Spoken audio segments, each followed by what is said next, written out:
Ladies and gentlemen, this is officially getting out of hand. Now, I want you to take a look at something real quick. This is the world rankings for 3x3 average as of February of 2024. Looks pretty normal, right? But everything changes when you look at the individual results. For example, let's just look at the top 10 3x3 averages ever done in competition. Yiheng doesn't only have the fastest result ever, of course, the 4:48 world record average. He also has the second, and the third, and the fourth, and the fifth, and the sixth. Yiheng has every single one of the 10 fastest 3x3 averages ever done in competition. And out of the top 25 ever done in competition, he has 21 of them. In this past weekend, he had to remind us why he is still, by far, the world number one. In what is probably the most perfect solve I've ever seen, he is now the first cuber in nearly 6 years to match Yiheng Du's 3.47 world record single from 2018. And this solve did in fact top off a light 4.60 average of 5. And also, this solve is full step as well. Yes, a full step 3.4 second 3x3 solve. And also, if you're wondering, yes, he did in fact one-look the entirety of F12. This solve was also 47 moves done at 13.5 TPS. That is 20 more moves than the previous Asian record by Yiheng Du. Just for some perspective here, the average CFOP solve is around 55 moves. That's just 8 more than Yiheng's 347. But he did do a crazy triple X cross into an F perm. Yes, he got an F perm on this solve. That's absolutely ridiculous. And also, just like in Timon's 367 that I covered a little while ago, there is an alternate solution that would have given him an absolutely unbreakable world record single. Like, it probably wouldn't have been broken for another 5 years if he did the solution. But let me just show you what he did and the solution that I'm referring to.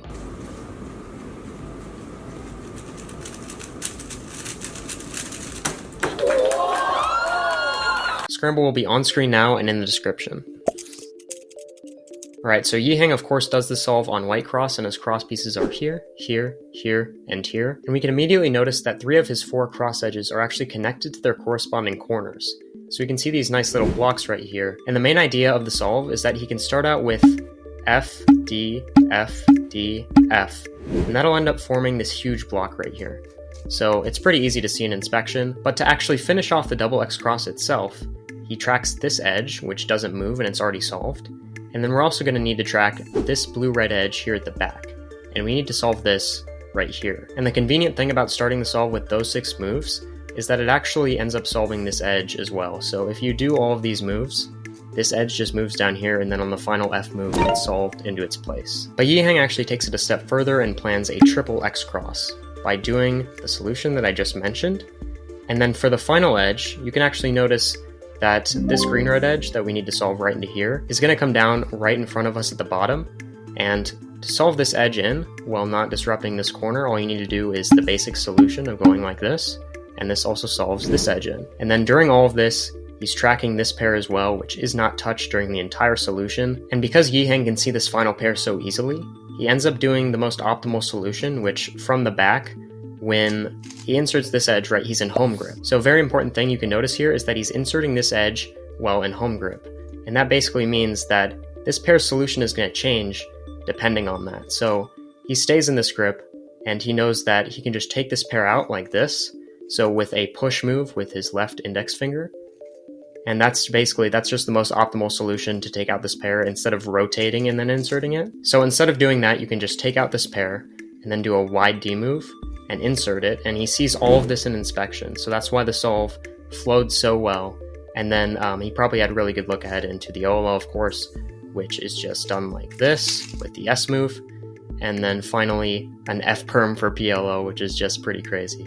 Then he got an F perm on a 3.4 second solve with a U2 AUF as well, which is absolutely ridiculous. Puts the cube down 347, and yeah, that's how you tie Yiheng Du's record with a full step solve. But the craziest thing about the solve to me that I was mentioning before is that if he does the regular solution right, and he inserts this cross edge, now he's just left with this pair. And this is the moment where it could have really changed the entire solve, is if he wouldn't have seen this pair, and he wouldn't have one-looked F12, he might have actually rotated and then done this pair. This isn't the optimal solution, but it's still something I could see a lot of people doing. So if he actually inserts this pair with something like this, then he ends up getting this OLO and a PLO skip. So yeah, that would have been pretty crazy. Probably wouldn't have been broken for the next 5 years. Would have been like a 2.3 or 2.4, but hey, he still did the optimal solution and got a great time on it. So Yeah, that's a funny example where maybe one looking the solve was kind of detrimental, I guess.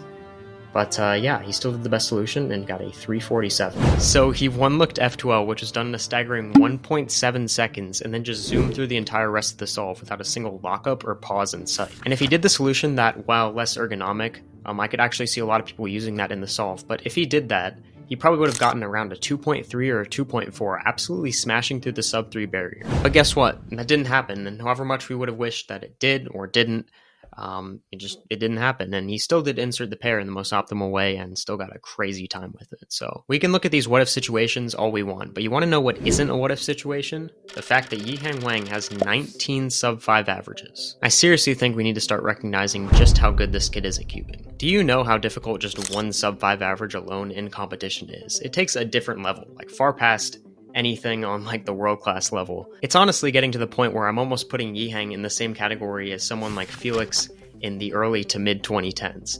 Like his dominance in 3x3 at this stage in cubing is just ridiculous. This skill that he's been picking up of one-looking F2L in solves, and now just seeing him use that in competition only proves that he's just gonna keep getting better and better. And it's the little things in the solve as well, like the fact that he optimized the finger tricks for the 4th pair because he does have the ability to one-look the entirety of F2L. Like, imagine being so good at cubing that you're able to see where your hands are going to be after the 3rd pair, and then change your solution for the 4th pair depending upon them. I mean, PLL alone was literally 20 moves and took up around 1.2 seconds of this solve. So yeah, one of the most impressive cubing related things I've ever seen, honestly.